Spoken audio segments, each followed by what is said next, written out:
আসসালামু আলাইকুম। ইংলিশ বন্ধু প্রো ইউটিউব চ্যানেলের পক্ষ থেকে সবাইকে অভিনন্দন। আমি আজকে আলোচনা করব শ্যাল এবং শুড এর সঠিক ব্যবহার নিয়ে। তো শ্যাল এবং শুড এর সঠিক ব্যবহার অনেকেই ভুল করে।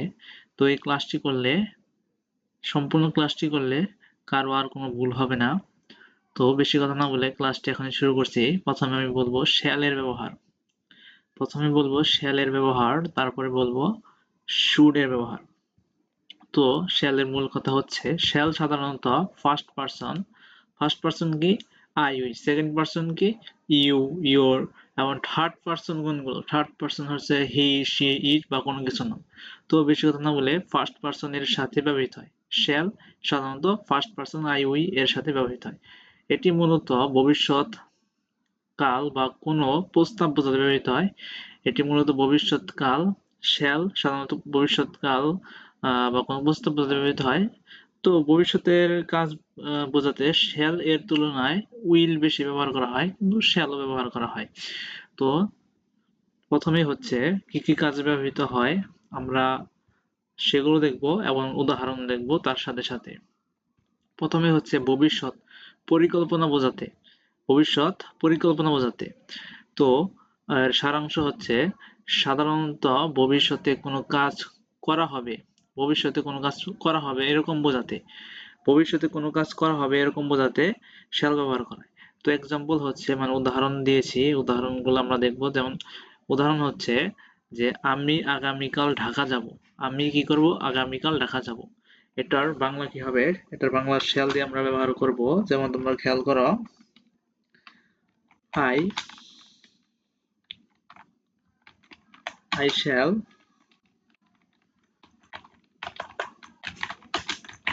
I shall go to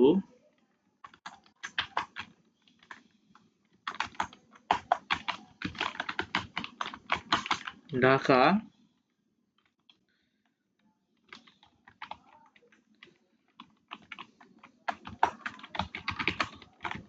I shall go to Dhaka tomorrow।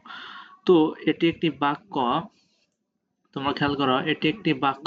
এই বাক্যের মাঝখানে ঢাকা, ঢাকা এর প্রথমে ডি হয়েছে কেন? যারা গ্রামাটিক্যাল জানো না তারা ভবিষ্যতে গ্রামার নিয়েও ক্লাস হবে, সেখানে বুঝতে পারবে। ঢাকা এটি হচ্ছে প্রপার নাউন বাক্যের মাঝখানে, শেষে এবং প্রথমে যেখানে ব্যবহার করা হোক। প্রপার নাউনের প্রথম অক্ষরটি হচ্ছে বড় হাতের, এটা মনে রাখবে তোমরা। তো আমি আগামীকাল ঢাকা যাব, এটার বাংলা, এটার ইংলিশ হচ্ছে I shall go to Dhaka tomorrow। তো ভবিষ্যতের পরিকল্পনা বোঝাতে বা ভবিষ্যতে কাজ হবে এরকম বোঝাতে shall ব্যবহার করা হয়।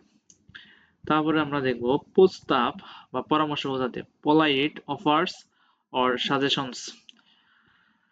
প্রস্তাব বা পরামর্শ চাইতে এটির সারাংশ হচ্ছে কোনো বিষয়ে অন্য কারো মতামত বা অনুমতি চাইলে, কোনো বিষয়ে অন্য কারো মতামত বা অনুমতি চাইলে shall ব্যবহার করা হয়। যেমন আমরা এক্সাম্পল রেখেছি এখানে দুটি, যে আমরা কি মিটিংটি শুরু করতে পারি? আমরা কি মিটিংটি শুরু করতে পারি? এটা shall দিয়ে, এটার উদাহরণ কি হবে? এটা shall দিয়ে হবে হচ্ছে যে এটা প্রশ্ন করা হয়েছে।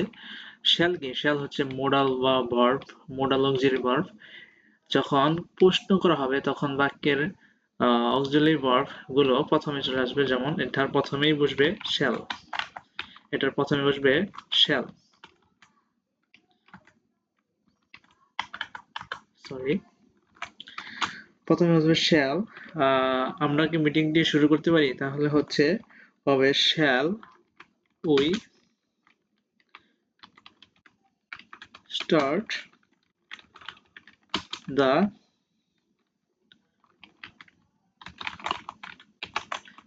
the meeting। এখানে হবে প্রশ্নবোধক চিহ্ন। তাহলে কি হবে? shall we start the meeting? আমরা কি মিটিংটি শুরু করতে পারি? আমরা কি মিটিংটি শুরু করতে পারি? তাহলে এটার ইংলিশ হচ্ছে shall we start the meeting। তারপর আরেকটি উদাহরণ দেখো, আমি কি জানালাটা খুলে দেব? আমি কি জানালাটা খুলে দেব? এটার ইংরেজি কি হবে? shall দিয়ে প্রথমেই বসবে, যেহেতু অক্সিলিয়ারি প্রশ্নবোধক বাক্য, তাহলে প্রথমে বসবে shall,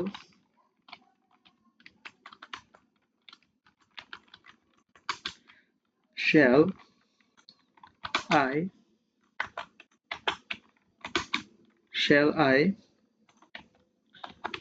open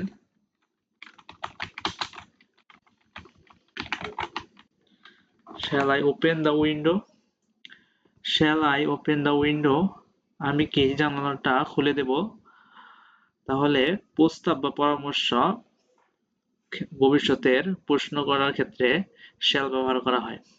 তারপরে হচ্ছে দৃঢ় প্রতিজ্ঞ বা আদেশ, মানে কমান্ড বা প্রমিস, দৃঢ় প্রতিজ্ঞ বা আদেশ বোঝাতে shall ব্যবহার করা হয়। এর সারাংশ হচ্ছে যখন যখন সেকেন্ড বা থার্ড পারসন, তাহলে আগে এখানে বলেছিলাম যে ফার্স্ট পারসন আই উই, আর এখানে যখন সেকেন্ড বা থার্ড পারসন, সেকেন্ড পারসন কোনগুলো, যেমন ইউ ইউর, থার্ড পারসন হচ্ছে হি সি ইট বা কোনো কিছুর নাম এগুলো।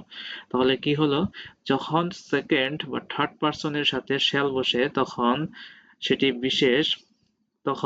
বিশেষ বাধ্যকতা বা আদেশ বোঝায়। যখন সেকেন্ড বা থার্ড পারসনের সাথে শ্যাল বসে তখন সেটি বিশেষ বাধ্যকতা বা আদেশ বোঝায়। এক্সাম্পল হিসেবে, উদাহরণ হিসেবে এখানে রেখেছি যে তুমি মিথ্যা বলবে না, তুমি মিথ্যা বলবে না। এটার ইংরেজি কি হবে? শ্যাল ব্যবহার করে এটার ইংরেজি হচ্ছে ইউ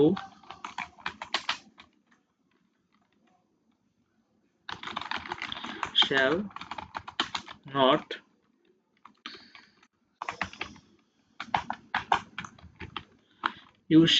নট লাই। তুমি মিথ্যা বলবে না, এখানে শ্যাল ব্যবহার করে এটা হয়েছে ইউ শ্যাল নট লাই, তুমি মিথ্যা বলবে না। তো আশা করি শ্যাল এর ব্যবহার তোমরা বুঝতে পেরেছো। এখন আমি বলবো শুড এর ব্যবহার নিয়ে। শুড এর ব্যবহার, তো শুরু করছি। শুড এর ব্যবহার তো মূল কথা হচ্ছে শুড মূলত উচিত অর্থে ব্যবহার করা হয়। শুড মূলত উচিত অর্থে ব্যবহার করা হয়। শ্যাল এবং শুড এর অর্থটা অনেক ডিফারেন্ট আছে। যেমন শ্যাল ভবিষ্যতের কোনো কাজ এরকম বোঝাতে ব্যবহার করা হয়, আর শুড উচিত অর্থে ব্যবহার করা হয়। কিরকম? যদি কোনো ইংরেজি বাক্যে শুড ব্যবহার করা হয় তার বাংলা অর্থ উচিত, মানে এরকম একটা অর্থ আসবে বাংলাতে, যে শুড মূলত উচিত অর্থে ব্যবহার করা হয়। যেমন এটি উপদেশ, দায়িত্ব বা সম্ভাবনা প্রকাশ করতে ব্যবহার করা হয়। যেমন প্রথমে রেখেছি উপদেশ বা পরামর্শ, অ্যাডভাইস, উপদেশ বা পরামর্শ দিতে শুড ব্যবহার করা হয়। যেমন কাউকে কোনো ভালো কাজের পরামর্শ দিলে শুড ব্যবহার করা হয়। তো উদাহরণ কি? উদাহরণ হচ্ছে তোমার নিয়মিত পড়াশোনা করা উচিত। তোমার নিয়মিত পড়াশোনা করা উচিত। এই যে বাংলায় যেমন আমি উচিত ব্যবহার করেছি, তাহলে ইংরেজি বাক্যে শুড ব্যবহার করব। যেমন এটার ইংরেজি বাক্য কি হবে তোমরা খেয়াল করো। এটার ইংরেজি বাক্য হচ্ছে ইউ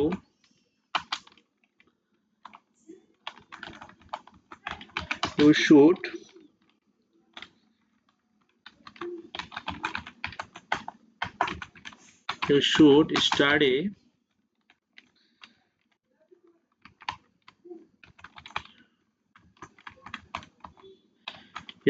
study regularly. তোমার নিয়মিত, কি বললাম, তোমার নিয়মিত পড়াশোনা করা উচিত, এরকম বোঝানো হয়। এখানে ইংরেজি বাক্যে শুড ব্যবহার করা হয়েছে। যেমন ইউ শুড স্টাডি রেগুলারলি, তোমার নিয়মিত পড়াশোনা করা উচিত। তারপরে কি? তারপরে হচ্ছে কর্তব্য বা দায়িত্ব বোঝাতে, যেমন ডিউটি বা অব্লিগেশন, দায়িত্ব বা কর্তব্য বোঝাতে, যেমন কোনো কাজ করা আপনার নৈতিক দায়িত্ব হলে, আপনি অবশ্যই সেখানে শুড ব্যবহার করবেন। বুঝতে পেরেছো? তোমাদের কোনো কাজ করা নৈতিক দায়িত্ব হলে সেখানে অবশ্যই শুড ব্যবহার করবে। যেমন উদাহরণ হচ্ছে আমাদের পিতামাতাকে সম্মান করা উচিত। আমাদের পিতামাতাকে কি করা উচিত? সম্মান করা উচিত। এখানে শুড ব্যবহার করব, যেহেতু বাংলা অর্থে উচিত এসেছে। যেমন আমি বললাম যে এখানে হবে যে আমাদের পিতামাতাকে সম্মান করা উচিত, এটা ইংরেজি হবে we should uh, we should we should respect we should respect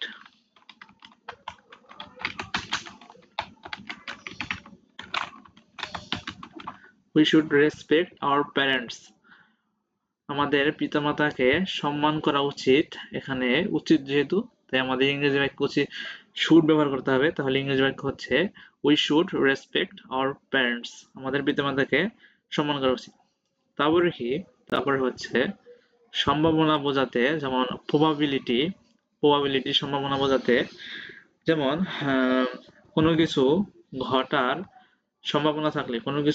সম্ভাবনা থাকলে should ব্যবহার করতে হবে। যেমন উদাহরণ হচ্ছে তাদের এখন এখানে থাকার কথা, বা থাকার সম্ভাবনা আছে, তাদের এখন এখানে থাকার সম্ভাবনা আছে, এরকম সম্ভাবনা অর্থে should ব্যবহার করা হয়। তাহলে এটার ইংরেজি কি হবে? যে তাদের এখন এখানে থাকার সম্ভাবনা আছে, এটার ইংরেজি হচ্ছে, তোমরা খেয়াল করো, তাদের ইংরেজি হবে এখানে যে they should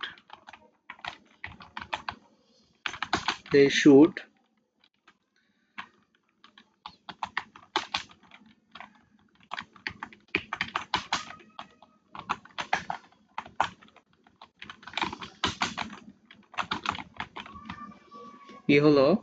they should here by now. তাদের এখন এখানে থাকার সম্ভাবনা আছে, এটার ইংলিশ হচ্ছে they should be here by now. তাহলে সম্ভাবনা অর্থে should ব্যবহার করা হয়। তারপর হচ্ছে অনুমিত ফলাফল, এরকম বোঝাতেও should ব্যবহার করা হয়। এরকম বোঝাতেও কি ব্যবহার করা হয়? should ব্যবহার করা হয়। যেমন এর উদাহরণ হচ্ছে তুমি যদি কঠোর পরিশ্রম করো, মানে এটা অনুমিত ফলাফল, তবে তোমার পাস করা উচিত। যদি তুমি কঠোর পরিশ্রম করো তবে তোমার পাস করা উচিত, মানে এটা অনুমিত ফলাফল। তাহলে এটার ইংরেজি কি হবে? তোমরা খেয়াল করো, এটার ইংরেজি হবে, যেহেতু এটা শর্তমূলক বাক্য, এখানে should ব্যবহার করবো আমরা। যেমন এখানে হবে if, এটাকে ঠিক করছি, if you work hard, you should pass. You should pass. If you work hard, you should pass. যদি তুমি কঠোর পরিশ্রম করো তাহলে তোমার পাস করা উচিত। এটার ইংরেজি হচ্ছে if you work hard, যদি তুমি কঠোর পরিশ্রম করো, you should pass, তবে তোমার পাস করা উচিত। তাহলে অনুমিত ফলাফল এরকম বোঝাতেও should ব্যবহার করা হয়। তারপর আমরা এক নজরে পার্থক্য দেখব, shall এবং should এর পার্থক্য। এক নজরে পার্থক্য, কম্পারিজন টেবিল। এখানে বিষয় হচ্ছে shall এবং should। তাহলে দেখো অর্থটা কি হলো? অর্থটা হচ্ছে করব বা করব কি, এরকম। আর should হচ্ছে উচিত। ব্যবহারের ধরন হচ্ছে ভবিষ্যৎ বা প্রস্তাব, আর should এর ব্যবহারের ধরন হচ্ছে উপদেশ বা দায়িত্ব। যেমন shall এর একটা উদাহরণ দিয়ে আমি তোমাদের এখানে, খেয়াল করো, shall এর যদি একটি উদাহরণ দিই, তোমরা খেয়াল করো, আমি এখানে উদাহরণ দিচ্ছি যে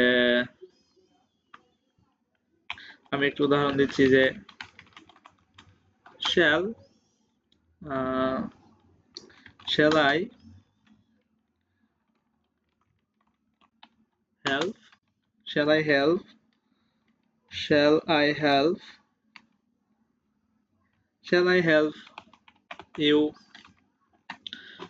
help you, মানে আমি কি তোমাকে সাহায্য করব, এরকম বোঝাতে ব্যবহার করা হয়েছে।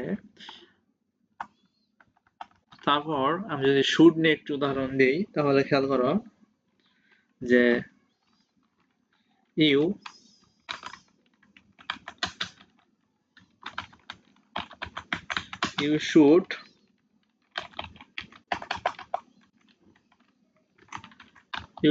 help the poor আপনাকে গরিবদের সাহায্য করা উচিত এরকম অর্থে উচিত বা দায়িত্ব এরকম বোঝাতে should ব্যবহার করা হয়েছে। তারপরও খেয়াল করো মনে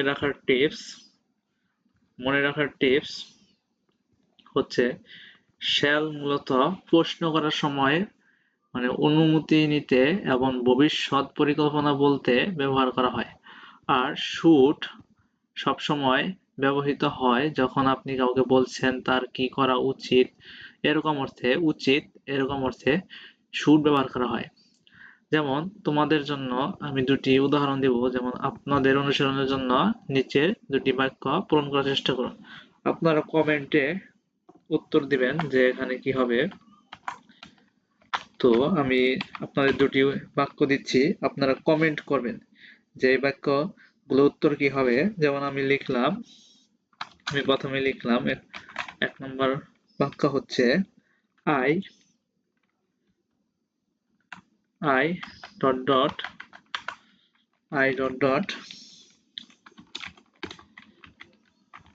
help the poor help the poor এখানে কি হবে,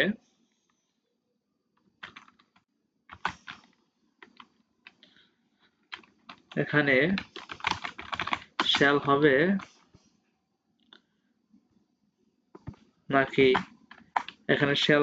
নাকি should হবে, তোমরা কমেন্ট করবে।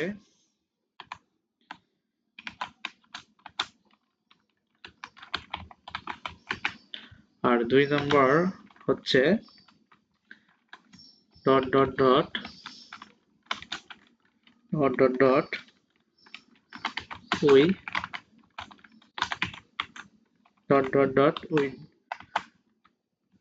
drums